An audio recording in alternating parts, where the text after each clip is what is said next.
Hello friends, Bhagwati PG college की online classes में आपका स्वागत है।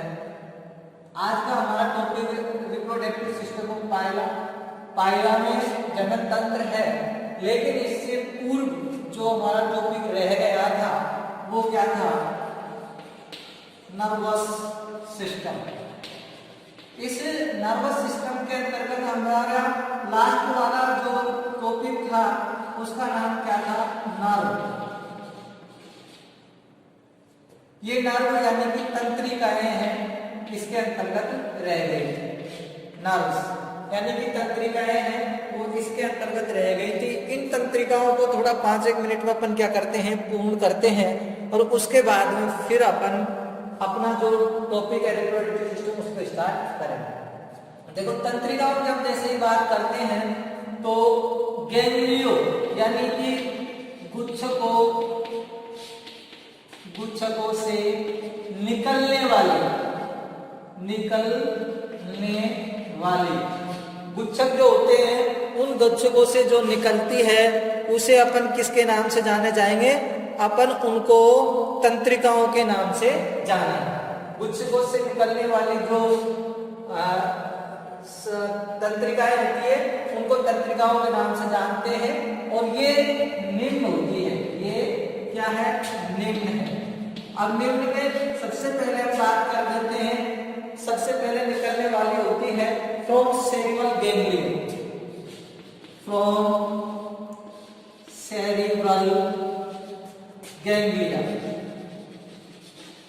इस सेरिबल जो गैंग्लिया है, इससे निकलने वाली जो तंत्रिकाएं होती है वो तंत्रिकाएं आंख को, स्पर्शक को और जलेसिका को, यानी कि वो किसको जाती है? आइज, आंख को जाती है। टेंटिकल्स स्पर्शक को जाती है। ओस्टेरिडियम जलेसिका को जाती है। यानी कि फ्रॉम सेरिबल गैंग्लियो से निकलने वाली जो तंत्रिका होती है वो आंख को जाती है, स्पर्शक को जाती है, जलेसिका को जाती है। साथ ही एक और संरचना और है संतुलन कुटी, स्टेटोसिस्ट, संतुलन कुटिका। ये सेरिबल से निकलने वाली, जो भी मैंने आपको यहाँ बताया था कि इस प्रकार से ये सेरिबल होते हैं, इससे तंत्रिकाएं निकलेगी। ये तंत्रिकाएं आंख को जाएगी, स्पर्शक को जाएगी, जलेसिका को जाएगी और संतुलन कुटिका को जाएगी। नेर्व है। नेक्स्ट नर्व का नाम है फ्रॉम वकल गैंग्लियो। फ्रॉम वकल गैंग्लिया, यानी कि वकल गैंग्लियो से निकलने वाली जो तंत्रिकाएं होती है वो वकल मांस की पेशियां, वकल मांस की जो पेशियां हैं, और पेशियों के अलावा इसमें होता है रेडुला, जिसे रेतनांग के नाम से जाना जाता है। इसके लिए दांत होते हैं, संरचना बताई थी ना, जो क्या करते हैं? मिट्टी को पीसने का कार्य करते हैं रेतनांग। उस रेतनांगों को जाने वाली तंत्रिकाएं होती है। तो हो गई। अब जैसे ही नेक्स्ट की बात करते हैं तो फिर आती है अपने फ्रॉम प्लूरो पेडल गैंग्लिया। जो प्लूरोपेडल गैंग्लिया होता है उससे निकलने वाली जो तंत्रिकाएं होती है वो तंत्रिकाएं प्लूरोपेडल से निकलेगी, और ये जो जाती है आपके लेफ्ट राइट फुट, इसोफेगस और मेंटल के विभिन्न भागों को जाती है। यानी कि जो प्लूरोपेडल में भी लेफ्ट और राइट साइड, यानी कि दोनों साइड से निकलती, वो लेफ्ट और राइट, तो दोनों गैंग्लियो बताया जाता है, इधर को भी और इधर को, लेफ्ट, इधर को राइट। तो लेफ्ट और राइट से निकालने वाली जो तंत्रिकाएं होती है वो एक तो जाती है फुट, यानी कि इसका जो पैर होता है उनको जाती है पाद को। इसोफेगस यानी कि ग्रसिका को जाती है। साथ ही ये जाती है मेंटल के विभिन्न भागों की, प्रवाह जो हुआ होती है मेंटल के विभिन्न भागों को जाती है। नेक्स्ट हम तंत्रिका की जैसे ही बात करते हैं, चौथे नंबर पर जो आती है from supra intestinal, from supra intestinal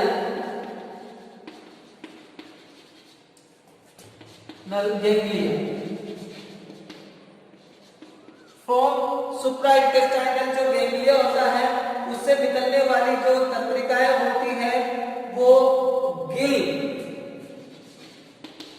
gills और एक होती है जेनाइटल डक्ट, जेनाइटल डक्ट,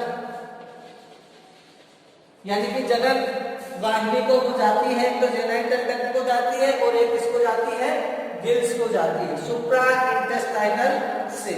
अब आती है फ्रॉम विज़रल गैंग्लियो, पांचवें नंबर पे है, वो कौन सी आती है, फ्रॉम विज़रल गैंग्लियो, फ्रॉम विज़रल गैंग्लियो। फ्रॉम विज़रल गैंग्लियो से निकलने वाली जो तंत्रिकाएं होती है वो जाती है आपके, एक तो जाती है किडनी, एक इसके बाद में किडनी के बाद में जाती है पेरिकार्डियम,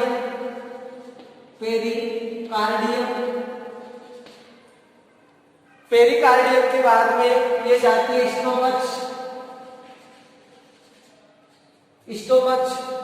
और स्टोमच के बाद में जाती है इंटेस्टाइनल,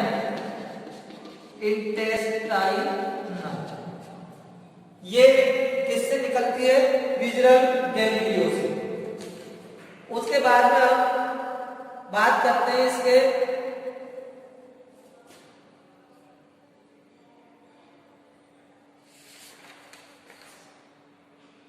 उसके बाद में लेफ्ट जो प्लूरोगैंग्लियो होता है वो प्लूरोगैंग्लियो से कुछ तंत्रिकाएं निकलती हैं जो आपके सुप्रा इंटेस्टाइनल यानी कि यहाँ से जो जोड़ती है किससे, ये क्या है लेफ्ट प्लूरो और ये है सुप्रा इंटेस्टाइनल, इससे जो तंत्रिकाएं ये भी ये तंत्रिकाएं होती है ये इन दोनों को जोड़ने का कार्य करती है, जिसे हमने कनेक्टिविटी के नाम दिया था, इनको जाइगोन्यूरी के नाम से भी जाना जाता है, इन्हें जाइगोन्यूरी के नाम से भी जाना जाता है। तो ये 5 नर्व अपन ने निकाल दी, पांचों जो गैंग्लियो है उनसे, और ये जो नर्व होती है ये विभिन्न अंगों को जाने का कार्य करती है, और इस प्रकार से हमारा जो पाइला का तंत्रिका तंत्र है वो क्या होता है, कंप्लीट होता है। पाइला की भोंगा, सेवा भोंगा, उसका तंत्रिका तंत्र कंप्लीट होता है। अब हम आज चलेंगे रिप्रोडक्टिव सिस्टम ऑफ पाइला। पाइला के अंतर्गत हम जनन तंत्र को पढ़ेंगे, तो जनन तंत्र को आप जैसे ही पढ़ेंगे तो ध्यान देंगे पाइला में जनन की संबंधित अगर बात की जाए तो इसमें द्विरूपता पाई जाती है। पाइला क्या पाई जाती है, द्विरूपता पाई जाती है।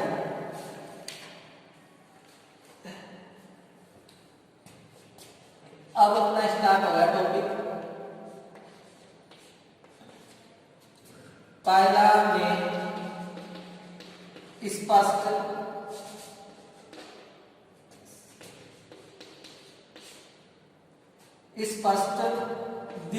लैंगिक द्विरूपता, लैंगिक द्विरूपता पाई जाती है। यहाँ इसका मतलब क्या है, स्पष्ट लैंगिक द्विरूपता, इसका मतलब ये है कि इसमें जो पाइला है उसमें नर व मादा यानी कि मेल और जो फीमेल होते हैं वो स्पष्ट दिखाई देते हैं। साथ ही उनमें अंतर इतना सा होता है कि जो फीमेल का सेल होता है, जो आपके पास मादा है, मादा का सेल यानी कि जो कवच होता है वो कवच क्या होता है, बड़े आकार का होता है। किसकी अपेक्षा, नर की अपेक्षा बड़े आकार का होता है, नर की अपेक्षा। ये इसके अंतर्गत आपको लिखना है कि लैंगिक द्विरूपता पाई जाती है। नर एवं मादा दोनों अलग अलग होते हैं और पहचान का इतना साफ होता है कि जो मादा है उसका फूल बड़ा होता है, जबकि जो नर है उसका फूल कैसा होता है, छोटा होता है। इसका जनन तंत्र निम्न प्रकार का होता है। इसका जनन तंत्र निम्न प्रकार का है, निम्न प्रकार का है।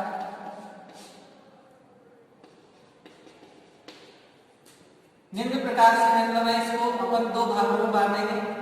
फर्स्ट अगर अपन पढ़ना चाहेंगे तो इसके अंतर्गत अपन पढ़ेंगे मेल रिप्रोडक्टिव सिस्टम,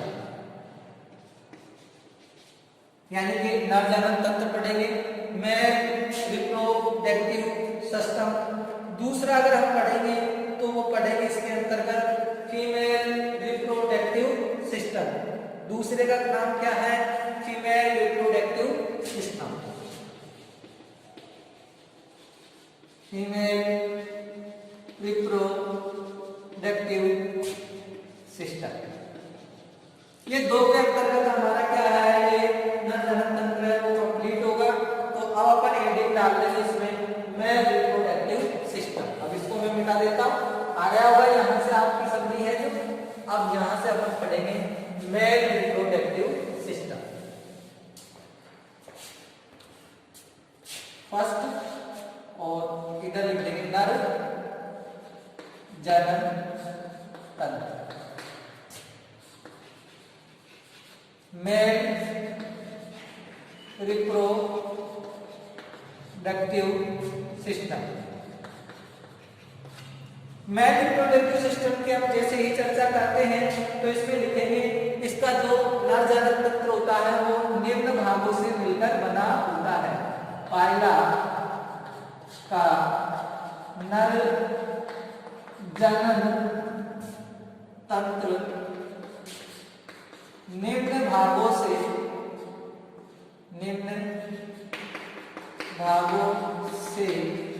मिलकर बना होता है। ये आपको इसमें लाइन लिखी है और वो भाग कौन कौन से हैं। फर्स्ट इसके अंतर्गत आता है ब्रसन, जिसे टेस्टिस के नाम से जाना जाता है। दूसरा इसके अंतर्गत जो आता है संरचना के अंतर्गत वो इसमें आता है ब्रसन के बाद में वासा डिफरेंशिया। क्या आता है, वासा डिफरेंशिया, जहां पर इसको ले लेते हैं शुक्र वाहिकाएं, शुक्र वाहिकाएं, जिसे वासा डिफरेंशिया के नाम से जाना जाता है। वासा डिफरेंशिया के नाम से जाना जाता है। उसके बाद में हम जैसे ही बात करते हैं तीसरे नंबर पे शुक्र वाहिका आ जाएगा, वाहिकाएं हैं, यह आ जाएगा शुक्र वाहिका, जिसे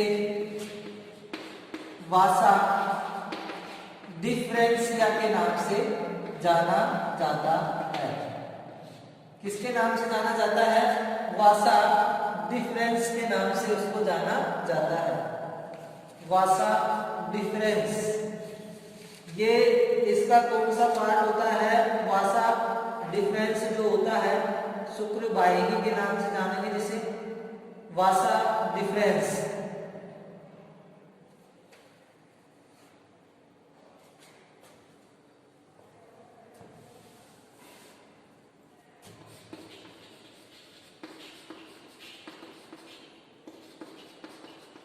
डिफरेंशिया डिफरेंस के नाम से जिसको जाना जाता है, एनसीए कर देते हैं। चलो उसके बाद में चौथे नंबर पर जो आएगा इसमें वो आएगा आपके पास सेमिनल वेजिकल। चौथे नंबर पर अगर हम पढ़ना चाहेंगे तो वो क्या है, सेमिनल वेजिकल, जिसे शुक्राशय कहते हैं, शुक्राशय, सेमिनल वेजिकल।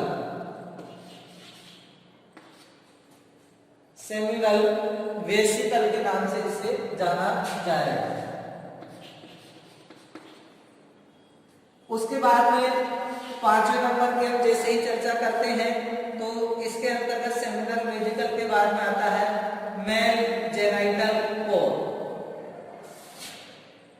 नर जनन छिद्र, मेल जेनाइटल कोर। और 6 नंबर पर आता है इसमें मेथुन अंग, जिसे कॉपुलेटरी ऑर्गन के नाम से जाना जाता है।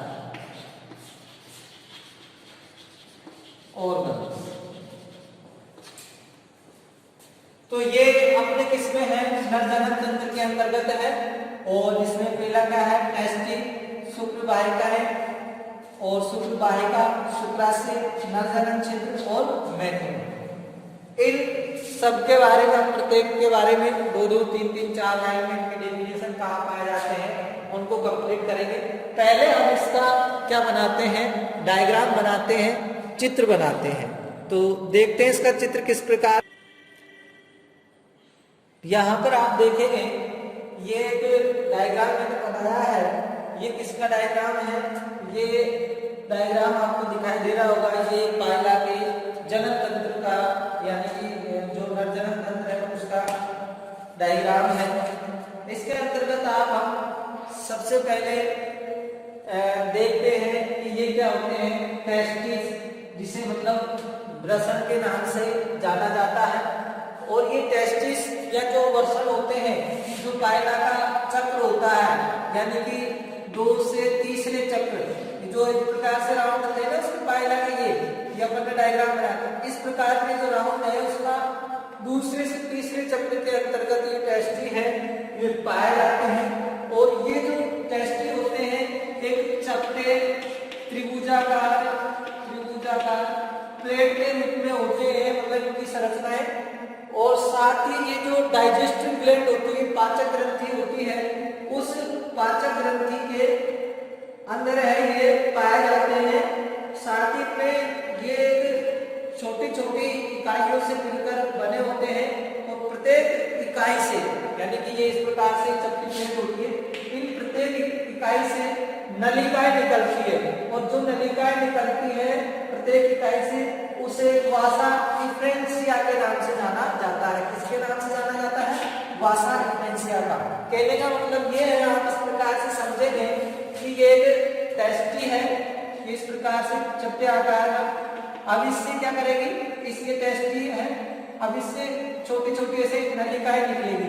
इन नलिकाओं को तो वासा डिफरेंशिया, अब ये नलिकाएं मिलकर, इसकी नलिका इसकी नलिका सभी मिलकर एक बड़ी नलिका में जुड़ती है, जिसे शुक्र वाहिका, वासा डिफरेंस कहते हैं।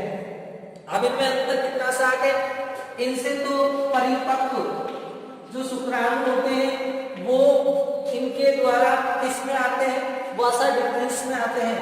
वासा डिफरेंस के द्वारा वासा डिफरेंस में आते हैं। और वासा जो डिफरेंस है, लंबी नलिका होती है, और ये शुक्राणु को कहाँ छोड़ती है, सेमिनल वेसिकल। अब इसके साथ ही आप ध्यान देंगे कि इनके अंतर्गत जो स्पर्म का फॉर्मेशन होता है, इसके अंतर्गत टेस्टी के अंतर्गत अब स्पर्म का जो फॉर्मेशन यानी कि निर्माण किस प्रकार से होता है, तो निर्माण के हम जैसे करेंगे तो इनमें इनका जो स्तर होता है, ये त्रिभुजाकार है, इनका जो अंदर का ये स्तर होगा, ये जनन उपकला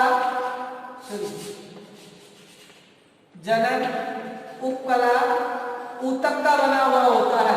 और ये जनन उपकला ऊतक होता है, ये शुक्र जनन की क्रिया के द्वारा, शुक्र जनन की क्रिया के द्वारा, यानी इस पर मियोजेनेसिस की प्रक्रिया के द्वारा किसका निर्माण करते हैं, ये स्पर्म का निर्माण करते हैं। और ये स्पर्म होते हैं पायला के अंतर्गत 2 प्रकार के बनते हैं। एक स्पर्म का नाम होता है यूपाइरिन, और एक का नाम होता है ओलिगोपाइरिन। ये 2 प्रकार के स्पर्म बनते हैं। यूपैरिन का डायग्राम आपको यहाँ दिखाई दे रहा होगा। यूपैरिन आकार में छोटा होता है, साथ ही इसमें पीछे वाले भाग में एक ही पक्षवायु पाया जाता है और ये यूपैरिन होता है निषेचन के लिए योग्य होता है, यानी निषेचन ये कर सकता है। जबकि ओलिगोपाइरिन होता है वो थोड़ा आकार में मोटा होता है आगे सिरे से, साथ ही इसमें पश्चिम भाग में 3 से 4 पक्षवायु पाए जाएंगे और ये निषेचन नहीं करता और इसका अभी तक सही कार्य ज्ञात भी नहीं है। तो आपको मैं दर्शन कर दिया, शुक्र वाहिका शुक्र वाहिका दोनों कर दिए। अब हम चलते हैं शुक्राणु में। इसके अंतर्गत अभी अपन इन्हीं को करेंगे, वासा डिफरेंस की बात करेंगे। वासा डिफरेंस के अंतर्गत दो चीज और होती है कि इसका वासा डिफरेंस के दो पार्ट होते हैं। एक तो पार्ट होता है प्रोक्सिमल पार्ट और एक होता है इसका डिस्टल पार्ट। जो प्रोक्सिमल पार्ट की हम जैसे ही चर्चा करते हैं तो प्रोक्सिमल पार्ट के अंतर्गत क्या है,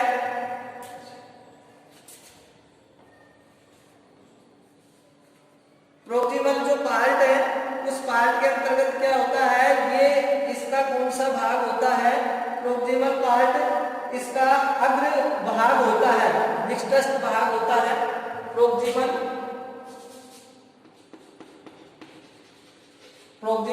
इसको बोलते हैं समीपस्थ भाग और ये डिस्टल है इसको बोलते हैं बेटा दूरस्थ भाग। तो इस नलिका का ये जो समीपस्थ यानी कि ट्यूबुलर पार्ट होता है इसको प्रोक्सिमल या समीपस्थ पार्ट के नाम से जाना जाता है। और ये जो पार्ट होता है ये यहाँ से शुक्र जो वाहिकाएं होती है उनसे मिलने के स्थान पर होता है, साथ ही ये सकरा होता है, ट्यूबुलर होता है। दूसरा जिसे डिस्टल या दूरस्थ पार्ट के नाम से जाना जाता है, जो इसका ग्लैंडुलर पार्ट भी इसको कहता है, डिफरेंशिया का। तो जो ग्लैंडुलर पार्ट होता है डिस्टल, ये ग्रंथि प्रकार का होता है और इससे जो शुक्राशय रस होता है उसका स्त्रावन होता है, जिससे शुक्राशयों को मतलब पोषण प्राप्त होता है, साथ ही वो आगे गति करने में सहायक होते हैं, आगे उनको गति करने में परेशानी नहीं होती है। तो ये दो भाग होते हैं। ये किसके भाग है, ये अपने वासा डिफरेंस के भाग है। उसके बाद में वासा जो डिफरेंस होती है वो सेमिनल वेजिकल में होती है, ये जिसे शुक्राशय बोलते हैं, जहां पर शुक्राणुओं को क्या किया जाता है, एकत्रित किया जाता है और कुछ समय के लिए शुक्राणु इसमें पड़े रहते हैं। जैसे आवश्यकता होती है तो ये ग्लैंडुलर पार्ट से होते हुए यहाँ पर है मेल जेनाइटल पोर, जो कि आपके क्या नरजनन छिद्र मेल जेनाइटल पोर, मेल जेनाइटल पोर है। इसके द्वारा ये क्या होते हैं, ओपन होते हैं और यहाँ से ये मैथुन करके अपने जो स्पर्म होते हैं वो मादा के शरीर में त्याग देते हैं। अब हम मैथुन ऑर्गन की बात करते हैं इसके अंतर्गत मेल के अंतर्गत। तो लास्ट हमारा कौन सा रहेगा इसमें, मैथुन ऑर्गन, कोपलेटरी ऑर्गन। तो इसके अंतर्गत जो से जब संरचना की बात करेंगे इसमें, तो इसकी जो संरचना होती है वो कुछ इस प्रकार से होती है।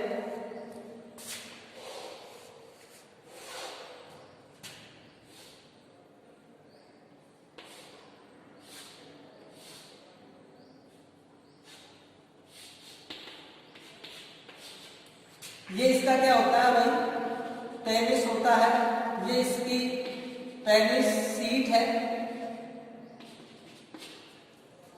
अब हम इसके कोपलेटरी ऑर्गन इसकी बात करते हैं, तो इसके अंतर्गत क्या है, जैसे ही ये मतलब मैथुन का जब समय होता है तो उसकी जो मेल है यानी कि जो मादा है, उस मादा का जो जवार होता है, मेंटल हुआ होता है, उस मेंटल हुआ के पास ही ये अपने जो पेनिस है उस पेनिस को मादा के शरीर में संलयित करता है और उस मादा शरीर में जैसे ही संलयित करेगा तो अपने जो स्पर्म होते हैं वो मादा की जो योनि होती है उसमें क्या कर देता है, स्खलित कर देता है। तो मादा की योनि का जैसे डायग्राम बनाएंगे तो वो आपके भी यहाँ समझ में आ जाएगा। तो अब हम मेल रिप्रोडक्टिव के बाद में फीमेल रिप्रोडक्टिव सिस्टम के बारे में पढ़ते हैं। तो देखिए फीमेल रिप्रोडक्टिव सिस्टम क्या है, इसमें फीमेल का भी डायग्राम बनाते हैं पहले। तो जैसे हम इसकी बात करते हैं फीमेल रिप्रोडक्टिव सिस्टम की, तो उसका भी डायग्राम देखो कुछ इस प्रकार से होता है कि ये भी वहीं पर पाया जाता है जो डाइजेस्टिव ग्लैंड होती है, ये डाइजेस्टिव ग्लैंड है, ये इसके अंतर्गत ही ओवी भी पाई जाती है। इसके भी निम्न पार्ट होते हैं, पहले कौन सी है, ओवरी, जिसे मतलब अपन अंडाशय के नाम से जानते हैं। दूसरा इसका पार्ट है जिसे ओविडक्ट, जिसे अंडवाहिनी के नाम से जानते हैं। और तीसरा इसके सेमिनल रिसेप्टर शुक्रग्राहिका जिसे कहा जाता है, ग्राहिका। और चौथा है यूट्रस, जिसे मतलब अपन गर्भाशय कहते हैं, गर्भाशय। और फीमेल जेनिटल कोर ये है मादा जनन छिद्र, मादा जनन छिद्र, ये इसके अंतर्गत संरचना। तो ओवरी भी वही डाइजेस्टिव ग्लैंड दूसरे या तीसरे चक्र के अंतर्गत ये पाई जाती है। इसके अंतर्गत ओवरी यानी कि अंडाशय का निर्माण होता है, और वो भी कैसे, वही जनन उपकला उत्तक होता है जिसमें अंड जनन की क्रिया के द्वारा अंडाणुओं का निर्माण होगा। अंडाणुओं का जैसे ही निर्माण हो जाता है तो अंडाणु एक नलिका, जिसे मतलब ओविडक्ट, अंडवाहिनी के नाम से जाना जाता है। ये अंडवाहिनी के द्वारा परिपक्व जो अंडाणु होते हैं वो रिसेप्टिकल सेमिनिल्स, जिसे अपन सेमिनल रिसेप्टिकल यानी कि शुक्र गायिका के नाम से जाना जाता है, उस शुक्र गायिका क्या है, सेम के बीज की आकृति है। इसके अंतर्गत आकर जो अंडाणु होते हैं वो इकट्ठे हो जाते हैं, यहाँ पर आ जाते हैं, मतलब अंडाणु यहाँ पर आते हैं रिसेप्टर के अंतर्गत। और जैसे ही कॉपुलेशन यानी कि मैथुन की प्रक्रिया करते हैं, मैथुन के बाद में जो स्पर्म होते हैं वो स्पर्म भी इसके अंतर्गत सेमिनल वेजिकल में यानी कि यहाँ पर आ जाते हैं, और इधर से आते हैं अंडाणु। इन दोनों का यहाँ क्या होता है, फर्टिलाइजेशन यानी कि निषेचन होता है। निषेचन के बाद में इस सेमिनल वेजिकल का संपर्क किससे होता है, यूट्रस यानी कि गर्भाशय से होता है। इस गर्भाशय के अंतर्गत जो आपके युग्मनज होता है यानी कि जाइगोट कुछ समय के लिए रहता है, और जैसे ही वो परिपक्व हो जाता है तो ओवम यानी कि जो अंडाणु अंडे बनेंगे वो अंडे इस वेजाइना के द्वारा मिट्टी है वर्षा ऋतु में वो बाहर दे दिए जाते हैं। यूट्रस के अंतर्गत जो युग्मनज होता है उसका क्या होता है, परिवर्तन। फीमेल जेनिटल कोर, इसके द्वारा जो युग्मनज होता है, अंडे होते हैं, उनको क्या है बाहर निकाल दिया जाता है। तो यहाँ से क्या है कि अंडों का निष्कासन भी होता है। तो इसके अंतर्गत मेन यही है, संरचना है। कौन कौन सी है, ओवरी है, ओविडक्ट है, सेमिनल रिसेप्टिकल है, यूट्रस है, और फीमेल जेनिटल कोर है। तो दोस्तों इस प्रकार से मैंने मेल और फीमेल को शॉर्ट में समझाने की कोशिश की है। इसमें केवल नाम से ही है, और नाम से बेटा आप सेकंड ईयर में आगे तो फर्स्ट ईयर में भी आप जानते हो ओविडक्ट यानी क्या होता है, सेमिनल रिसेप्टर यानी क्या है, यूट्रस क्या है, केवल डायग्राम में तो मेन होते हैं। ओवरी के अंतर्गत अंडाणु का फॉर्मेशन होता है। तो इस प्रकार से नर जनन तंत्र और मादा जनन तंत्र है वो इसके अंतर्गत पायला में कंप्लीट होता है। उसके बाद में क्या हो जाता है, फर्टिलाइजेशन, निषेचन। निषेचन के बाद में जो अंडे हैं वो नम मिट्टी में बाहर दे दिए जाते हैं, और उनसे फिर अंडों से क्या होती है, हैचिंग की प्रक्रिया, और फिर नए पायले का क्या हो जाता है, जन्म हो जाता है। तो इस प्रकार से ये पायला है वो कंप्लीट हो चुका है। इसके अंतर्गत सेंस ऑर्गन है उनको अपन नहीं करवाएंगे। अब इस यूनिट के अंतर्गत टोरेशन की जो प्रक्रिया है एथन की, उस प्रक्रिया को हम बताएंगे लार्वों के साथ। फिर ये हमारी ये जो सेकंड यूनिट है पेपर फर्स्ट की वो कंप्लीट हो जाएगी। तो इस प्रकार से आज का हमारा लेक्चर यही खत्म होता है। नेक्स्ट लेक्चर में फिर आपसे मुलाकात होगी।